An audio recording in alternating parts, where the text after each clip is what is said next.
Kasus pembunuhan Vina Dewi Arsita dan Eki atau kasus tewasnya Vina dan Eki di Jembatan Talun, Cirebon tanggal 27 Agustus tahun 2016 silam masih belum terungkap seutuhnya. Meski demikian, sudah ada 8 terpidana yang dihukum. Kedelapan terpidana kasus Vina itu dihukum salah satunya karena keterangan AF dan Dede. Ibtu Rudiana sendiri mengakui ikut mencari informasi soal anaknya, Eki yang ditemukan tewas di Jembatan Talun, Cirebon itu. Dia menilai, luka-luka Eki tak wajar jika disebut korban kecelakaan lalu lintas. Untuk menjaga hak hidup daripada anak saya dan ketika terjadi hal seperti itu, pembunuhan, anak saya meninggal dengan keadaan yang memang perlu mungkin saya ambil langkah-langkah untuk mencari penyebab daripada meninggalnya. Hati saya terketuk untuk mencari penyebabnya, ujar Ibtu Rudiana seperti dikutip dari YouTube channel pengacara Tony yang tayang pada Jumat, tanggal 2 Agustus tahun 2024. Dalam pencarian informasi, Ibtu Rudiana mengaku bertemu dengan AF dan Dede. Kedua pemuda tersebut mengaku melihat kejadian maut tewasnya Vina dan Eki pada Sabtu tanggal 27 Agustus tahun 2016 malam. Kalau saya mendasari informasi dari saudara D dan A, mereka melihat pada saat malam minggu ada upaya penganiayaan dan pengejaran. Kemudian ketika mereka menyampaikan kalau hafal motornya warna hijau dan saya memperlihatkan motor yang saya foto di Polsek Talun dan mereka menyampaikan betul itu motor yang dilakukan untuk penganiayaan, ucap Rudiana. Informasi yang didapat Ibtu Rudiana dari AF dan Dede ini kemudian membuat munculnya 8 terpidana tersebut. Ibtu Rudiana sendiri disebut terlalu sembrono dengan menelan mentah-mentah informasi dari AF dan Dede ini. Hal tersebut diungkapkan mantan Wakapolri Komjen Purn Ogroseno. Kalau Pak Rudiana diberi keterangan oleh AF dan Dede, sayang polisi kok dibohongi oleh masyarakat, anak kecil ini, ujar Ogroseno seperti dikutip Nusantara TV yang tayang pada Jumat, tanggal 2 Juli tahun 2024. Ia heran seharusnya Ibtu Rudiana tak hanya main percaya dengan keterangan kedua saksi tersebut. Sebab, kesaksian AF dan Dede diragukan banyak pihak karena dipenuhi kejanggalan. Apalagi, Dede belakangan telah mencabut kesaksian tersebut karena mengaku bohong belaka. Biasanya yang membohongi anak kecil kan orang tua, ini kok dibalik anak kecil membohongi orang tua, gitu aja, ujar Ogroseno. Kasus pembunuhan terhadap Vina dan Eki di Cirebon, Jawa Barat, masih menjadi sorotan publik. 8 tahun setelah kasus itu divonis, pengacara para terpidana tiba-tiba buka suara. Kasus Vina Cirebon ini memang ramai setelah film yang menggambarkan peristiwa tersebut, Vina, sebelum 7 hari tayang di bioskop. Kasus ramai kembali setelah pengacar terpidana mengungkap berbagai kejanggalan selama masa persidangan. Total ada 8 orang yang dihukum terkait kasus pembunuhan dan pemerkosaan pada Vina dan pacarnya yang bernama Eki, Agustus tahun 2016 silam. Sudirman, salah satu terpidana dalam kasus pembunuhan dan pemerkosaan Vina dan Eki di Cirebon, dilaporkan dalam kondisi baik-baik saja. Hal ini disampaikan oleh ayahnya, Suratno, saat diwawancarai di rumah kuasa hukum Sudirman, Titin Prialianti, Minggu, tanggal 19 Mei tahun 2024. Ya kabarnya, Sudirman, baik-baik saja, ujar Suratno. Ia menambahkan bahwa kunjungannya terakhir menemui anaknya dilakukan sebelum Lebaran. Terakhir nengokin Sudirman sebelum Lebaran. Kondisinya waktu itu sehat-sehat saja. Nah setelah Lebaran, belum nengokin lagi, ucapnya. Suratno mengungkapkan, kendala materi sebagai alasan belum bisa menjenguk putra kelimanya kembali. Belum punya uang buat ongkosnya, ditambah harus bawa-bawaan kan kalau nengok itu, jadi harus bawa uang sama barang makanan gitu, jelas dia. Seperti diketahui, Sudirman, bersama dengan ke-7 terpidana lainnya, dihukum atas keterlibatannya dalam kasus yang sempat menghebohkan Cirebon dan mendapatkan perhatian luas dari publik pada tahun 2016 lalu. Kasus yang menimpa Sudirman dan terpidana lainnya kembali mencuat setelah kisah sang korban, Vina dan pacarnya Eki diangkat ke layar lebar.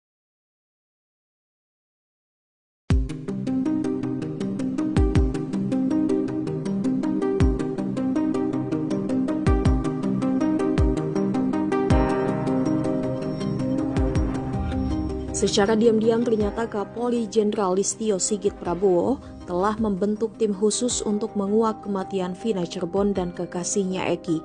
Pintu masuk tim khusus tersebut untuk menguak misteri kematian Vina Cirebon datang dari Liga Akbar. Diketahui Liga Akbar merupakan saksi awal yang mengungkap bahwa Eki diduga dibunuh oleh geng motor. Namun belakangan Liga Akbar mengakui bahwa pernyataan itu atas di bawah tekanan ayah Eki yang juga polisi yakni Ibtu Rudiana. Kuasa hukum Liga Akbar, Yudia Alamsyah mengungkapkan bahwa sudah selama 1 bulan ini Kapolri ternyata mengerahkan tim khusus. Hal itu diungkapkan Yudia seperti dikutip dari Tribun pada Sabtu 3 Agustus. Kata Liga Akbar, tim khusus tersebut dibentuk lantaran Bareskrim Polri melihat Polda Jawa Barat jalan di tempat dalam mengusut kasus kematian sepasang kekasih di Cirebon pada tahun 2016 lalu. Yudia mengungkapkan bahwa Mabes Polri telah membentuk tim khusus atau tim pencari fakta untuk mencari kebenaran dari kasus Vina Cirebon. Selama hampir 1 bulan terakhir, tim khusus itu telah menggali keterangan dari Liga Akbar dan saksi-saksi yang menguatkan keterangannya. Yudia menyampaikan kabar baik bahwa beberapa hari yang lalu, tim khusus telah menentukan dan mendapatkan kronologi lengkap yang sebenarnya sebelum Eki dan Vina ditemukan meninggal dunia. Dengan adanya temuan baru ini diharapkan proses hukum terhadap kasus ini dapat segera berjalan dengan baik dan memberikan kejelasan serta keadilan bagi semua pihak yang terlibat.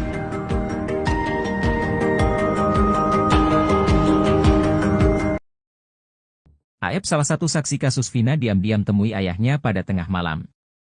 Pertemuan ayah dan anak ini berlangsung di Lembur Pakuan, rumah milik mantan Bupati Purwakarta, Deddy Mulyadi. Deddy Mulyadi mengatakan, saat pertemuan Rudi Pelor dan Aep, dirinya sedang tidak ada di rumah. Sebab, ia sedang menonton wayang golek di wilayah Kuningan, Jawa Barat hingga menjelang subuh. Abah Rudi bercerita, kedatangan Aep tak sendirian, putranya tersebut dikawal 4 orang yang tak ia kenal. 4 orang itu pengacaranya, Aep, sempat telepon saya juga, kata Deddy Mulyadi dikutip dari YouTube Kang Deddy Mulyadi Channel. Rudi Pelor mengaku tak bisa leluasa berbicara dengan putranya lantaran selalu dikawal 4 pengacaranya. Gimana mau saling curhat, kita duduk ngerendeng, yang satu di samping saya, yang satu di samping Aep, ujarnya. Ia menyebut, 4 orang yang mengawal Aep itu 3 wanita dan 1 laki-laki. Ia pun kesal lantaran sulit berbicara dari hati ke hati dengan Aep.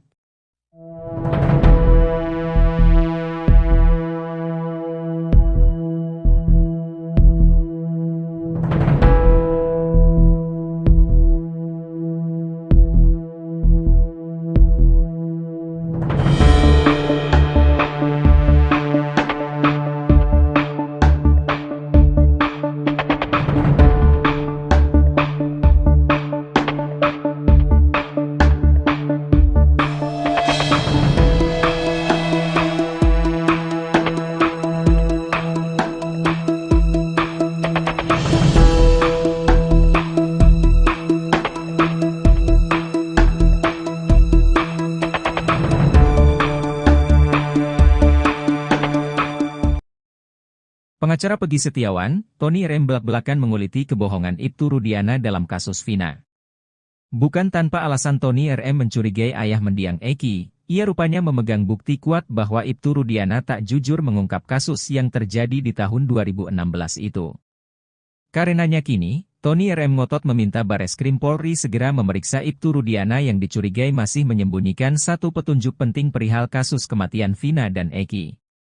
Petunjuk penting tersebut adalah terkait rekaman CCTV di sekitaran TKP tempat penemuan jasad Vina dan Eki yakni di Jembatan Talun.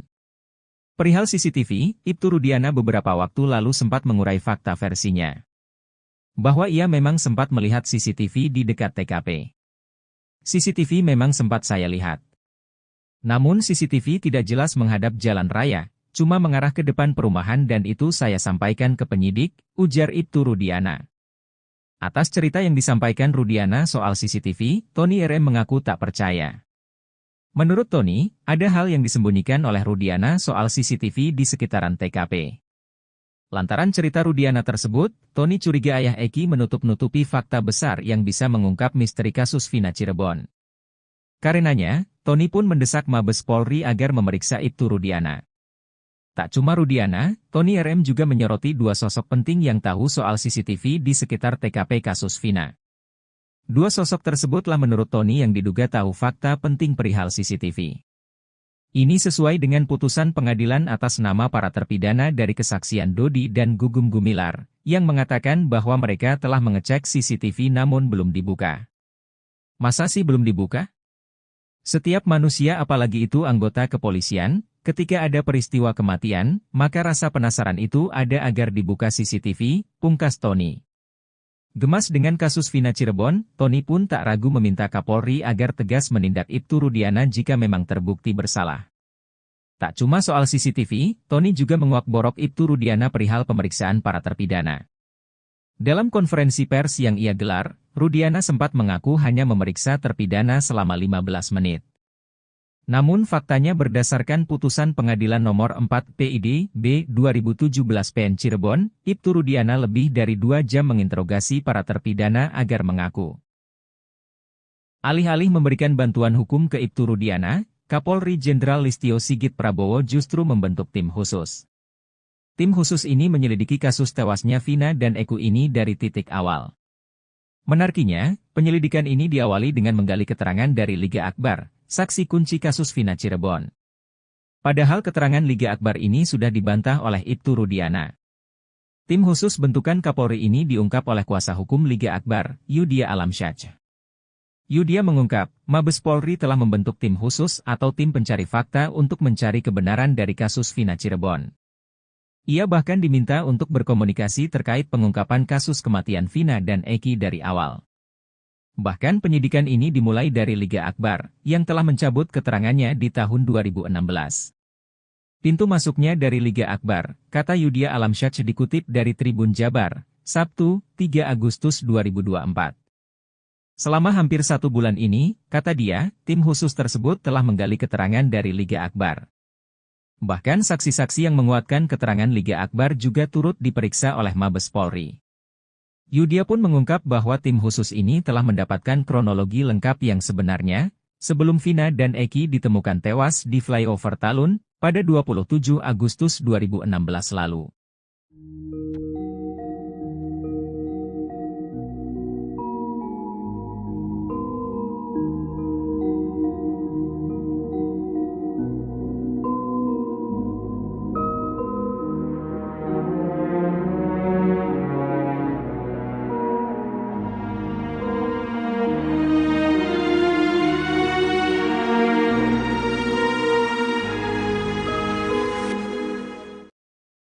AEP keceplosan mengungkap kebohongan Bribka Gugum Gumilar dan Ibtu Rudiana di kasus Vina Cirebon. Keterangan AEP ternyata berbeda dengan kesaksian Bribka Gugum Gumilar dan Ibtu Rudiana saat sidang kasus Vina Cirebon. Dalam kesaksian di sidang kasus Vina Cirebon, Bribka Gugum Gumilar mengaku bertemu Dede Riswanto dan AEP di tempat cuci mobil, Jalan Perjuangan Cirebon pada 31 Agustus 2016. Lalu, Ibtu Rudiana memperlihatkan foto motor Eki pada Dede Riswanto dan AEP. Berdasar kesaksian Bribka Gugum Gumilar, AEP dan Dede Riswanto mengaku melihat peristiwa pengejaran dan pelemparan terhadap Eki Vina pada Sabtu 27 Agustus 2016. Pun dengan Ibtu Rudiana yang mengaku bertemu AEP dan Dede Riswanto di tempat cuci mobil. Ibtu Rudiana mengaku Dede dan AEP hanya salah satu dari sejumlah orang yang ditanyai olehnya pada 31 Agustus 2016. Saat kami berempat mencari informasi ke TKP penemuan mayat coba cari CCTV, jam 2 melintas Alfamart, saya melihat AEP dan Dede nongkrong di depan cuci mobil, kami samperin.